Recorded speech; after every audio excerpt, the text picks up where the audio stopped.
The Emerald City, a location mentioned for the first and only time by Bellamy in Mocktown, along with the City of Gold and the One Piece. The Emerald City is a rite of passage for One Piece theorists. Most of us have at least pondered over its mysteries. Oda has mentioned being a fan of The Wonderful Wizard of Oz, but absolutely despises its ending for using the friends we made along the way trope. He made a vow to not have One Piece end in such a frustrating way.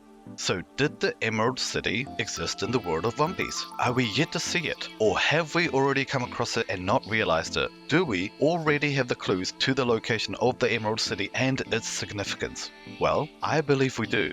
And well, of course, I'm going to tell you the answer, because otherwise, what would be the point of this video? As always, Oda has given us everything we need to figure out the truth, and based on a quick search, it seems like no one else has noticed yet. Lucky me. Hello, Kusoland here with another kick-ass video. After the last two super long theory videos that I uploaded, I intended to do a 15 details you actually missed video, just for my mental health, since after all, creating hour-long videos definitely takes a toll. I even started making notes to prepare for that video, but as with the other two videos, certain theories seemed to have a way of creeping up on me. Before I knew it, one of those 15 details I was jotting down had taken a hold of me, and I was writing this script already. Guys, I think I need help. I am going to keep this video as short as possible though, as I don't really want to have a burnout like Icarus.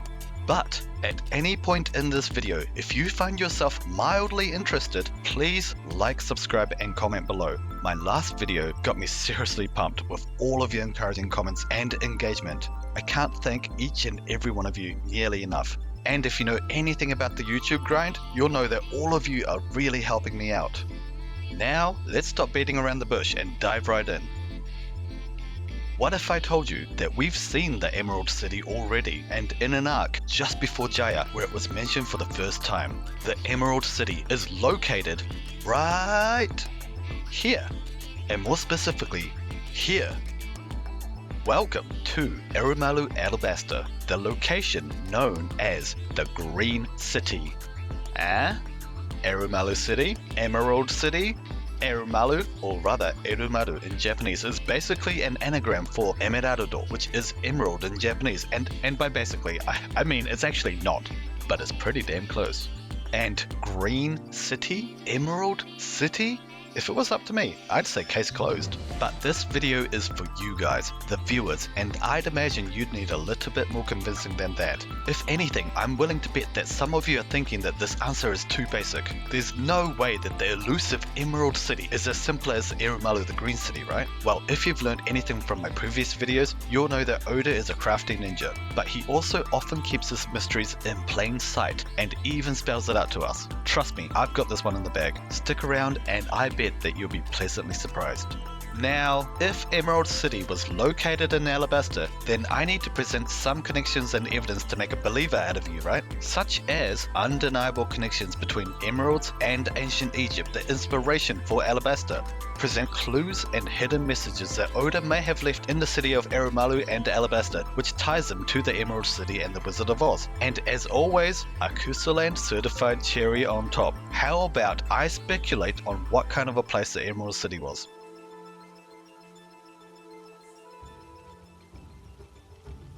Fun fact, did you know that emeralds take billions of years to form? The oldest gems are around 3 billion years old. They are the oldest gemstones found on Earth today. In its history, emeralds have made appearances in myth and legends across the world. Numerous ancient civilizations believed this gem to be sacred and hold magical powers. Even during the medieval times, they were heavily associated with magic and alchemy. And in more recent times, these gems have even been referenced in Pokemon games. The name emerald comes from the Greek word smaragdos, meaning green stone. But does emerald have an undeniable and significant connection to ancient Egypt, the inspiration to Alabasta? Well, emerald mining started around 2.5 thousand years ago. The first recorded emerald mines were in ancient Egypt around 330 BC. These mines were scattered around an area dubbed the Emerald Mountain. Cleopatra is also famously said to have absolutely loved emeralds. Couldn't get enough of them. She took mines from the Greeks and claimed them as her own, gifted the gems to people to flaunt her riches, and also believed that it had healing properties to cure eye diseases and that the gems granted her divine protection. Ancient Egyptians associated emeralds with fertility, rebirth, And wait for it, immortality. They believed that wearing these green gems will help them achieve said immortality, which is why mummies were given emerald necklaces to ensure them eternal life in the afterlife. Unfortunately, the Egyptian mines were exploited on an industrial scale by various empires. If you were to visit these sites today, only ruins remain. So yeah, I'd say that ancient Egypt has pretty close ties to emeralds, wouldn't you?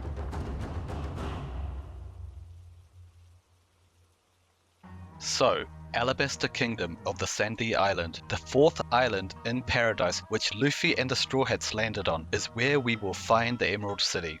Chapter 161, titled The Green City ERUMALU.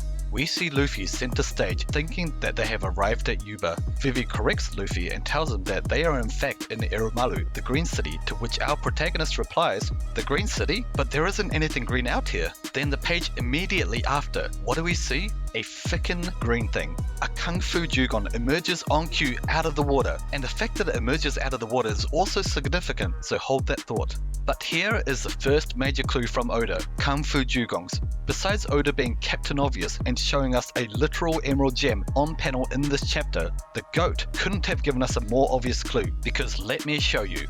Kung Fu dugongs have green vest-looking midsections, but if you were to rotate them, lo and behold, they're green shells.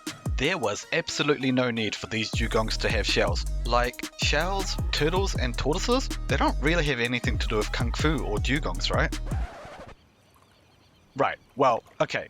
I guess Oda just can't get enough of Toriyama-sensei, but is that the only reason for the designs for the Kung Fu dugongs?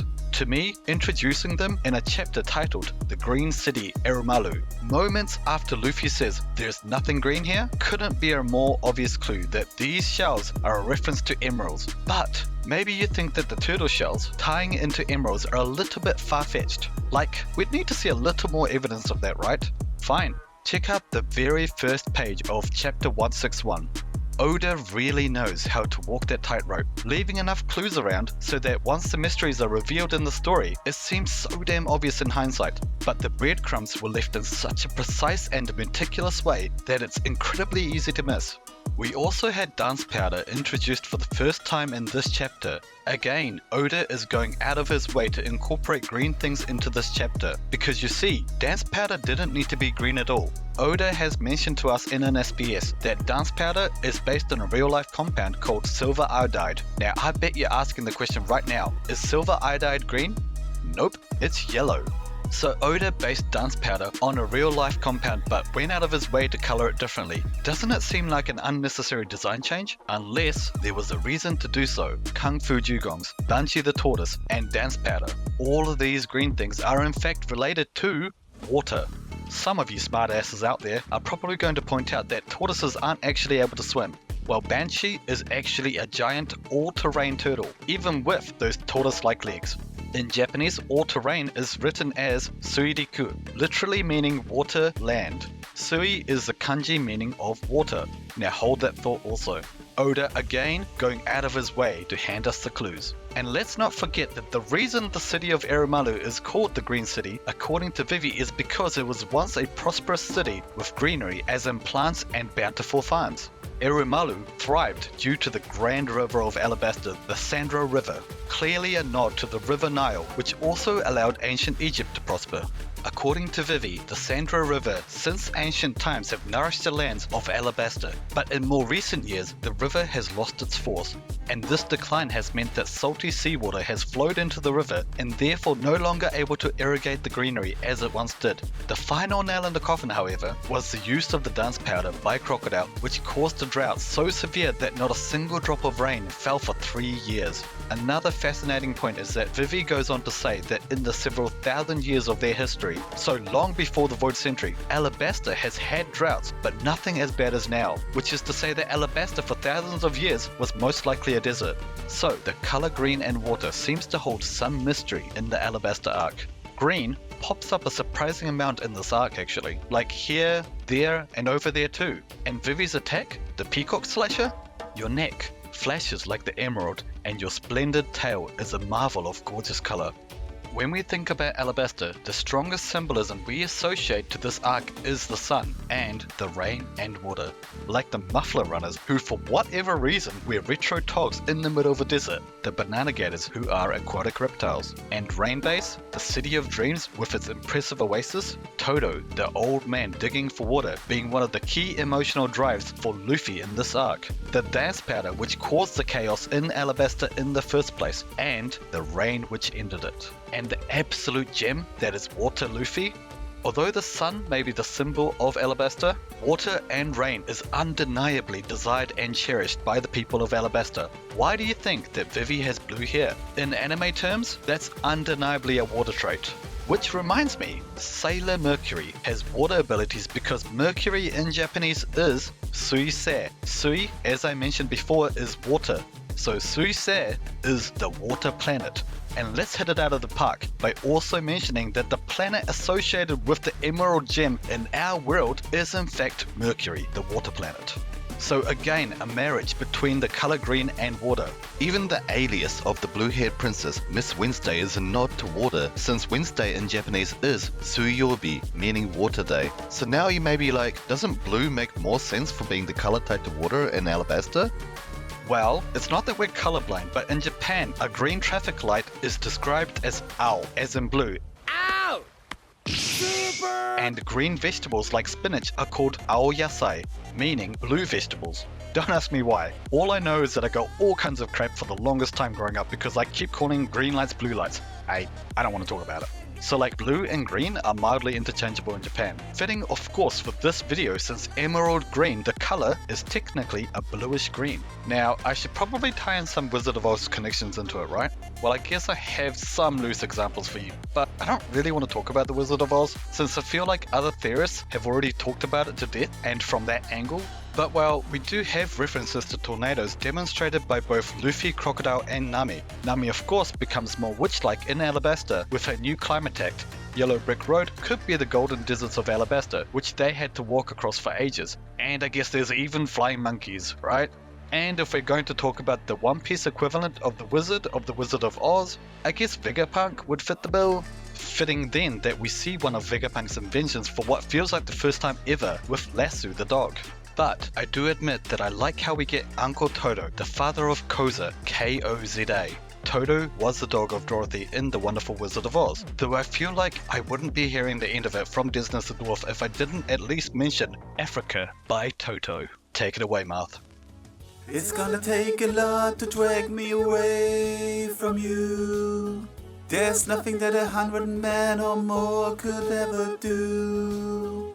I blessed the rains down in Alabasta.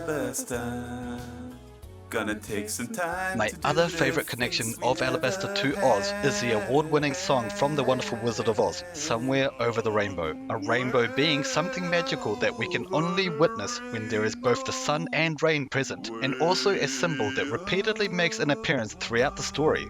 Fire, the sun, and the golden desert versus the long-awaited rain and water. The harmony of the two is what will bring Alabasta back to its glory days.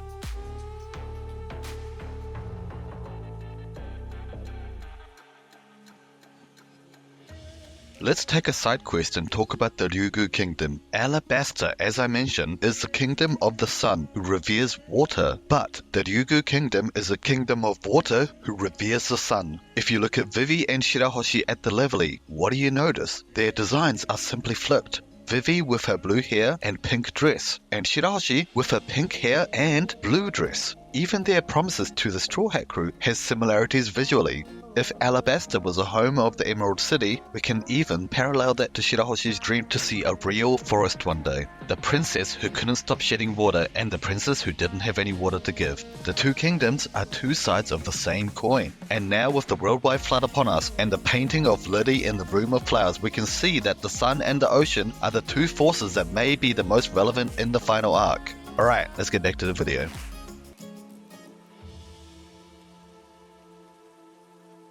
So what was the Emerald City like in its glory days? Well, Vivi tells us that the reason ERUMALU is called Green City is because it was full of greenery, and we do see that Oda often uses green in association to plants, like with the pop greens, Admiral Race's green ball, and greenbit.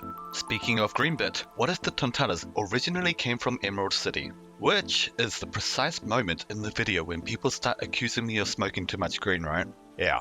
But just before the Void Century 900 years ago, these dwarves set out to sea in search of resources. Well, what's the most valuable resource to the Tontaras, and what is the green bit full of? You starting to see the vision? So the reason the Tontaras had to leave their home was because around that time 900 years ago, Emerald City was already losing too much of its greenery. The desert was taking over.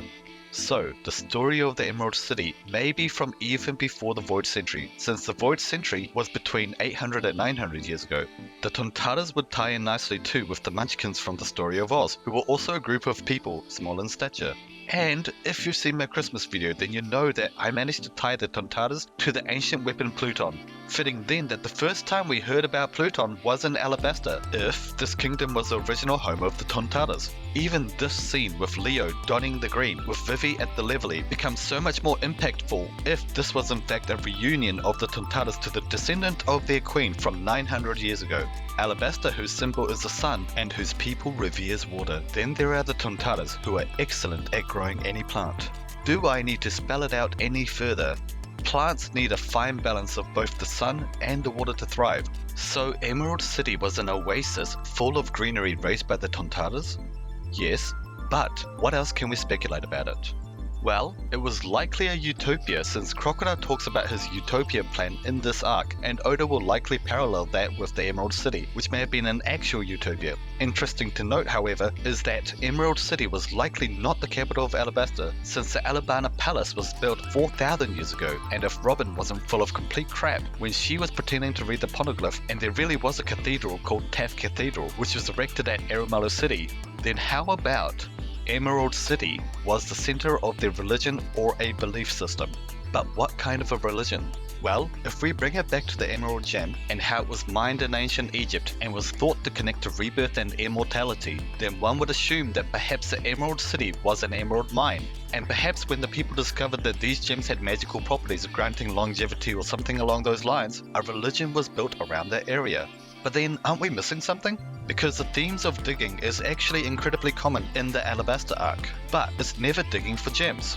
Whether it be Toto or the giant mole, what was discovered was water. This would also tie into the Emerald City if it was indeed full of greenery. In the cover story, Geratsu's accidental blue sea life, which mostly plays out during the Water 7 arc, Geratsu accidentally wakes up the legendary Earth boss, a giant mole. Also, a shout out to Star Knight and Alex, who told me that Mount Fuji, which can be seen here on the giant mole's helmet, is actually believed to connect to immortality, since Fuji sounds like Fushi, meaning immortality in Japanese. Yes, rub it in. I was schooled by a white boy. I have dishonored my family. Anyway, they eventually hit metaphorical gold when they find what they're looking for, a natural hot spring. By the way, this guy here, Goro, is actually the brother of Toto and the uncle to Koza. Yes, how the plot thickens. Now it's important to point out that the Ukari Hot Spring Island is an island located somewhere in paradise, so not a part of Alabasta. But Oda went out of his way to literally, and I mean literally, connect the Hot Springs Island to Alabasta. In Japanese, Furou Fushi, which literally translates to never old, never die, means perpetual youth and longevity. And hot springs is onsen in Japanese, as you may know. But bathtub is furo. Furou Fushi. There is even a hot spring in Aomori, Japan called Furou Fushi, since the locals of this area believe that soaking in these waters allow you to never get old or never get sick. So Oda being the pun fiend, showing Mount Fuji here linking to immortality, and the hot springs which can also play into perpetual youth. Even in other cultures we have things such as the Fountain of Youth and Water of Life. Also, the forest boss here is pretty sus. But is it because we've been talking about the Emerald City being a city of greenery and he's a forest boss? Even Geratsu the sky boss and the giant mole the earth boss all seem pretty on point if we consider everything we've been talking about, right? But no, this monkey here is sussy as, because Thoth, the Egyptian god of the moon, sciences and magic, was a god with the head of an ibis or a baboon. Fitting also since we see Geratsu here who served under Anil, the moon traveller, and because Birkins also came from the moon.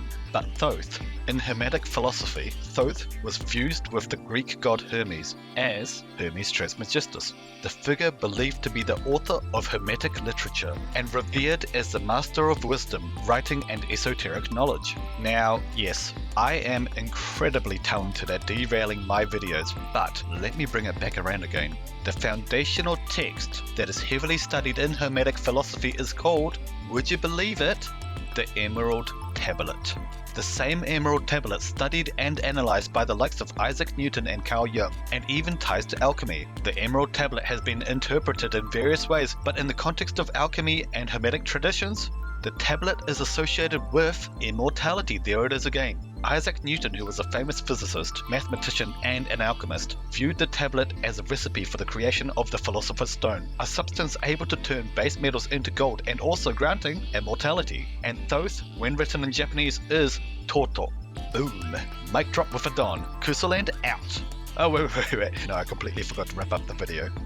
So, I think it's likely that although we could very well see the Emerald City as being built around an emerald mine, since Alabasta has strong ties to water, I believe that what they dug up was actually a hot spring or a natural spring that was believed to give immortality or eternal youth. The water also made the greenery flourish and Emerald City became a utopia.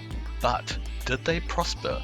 Hell yeah, because green in the west is associated with money, because Emerald Gem itself is highly valuable. Even if there was no actual gems present in the Emerald City, Oda would still make the city prosperous simply on its name. And also because Emerald is a gemstone that is a variety of a mineral called beryl.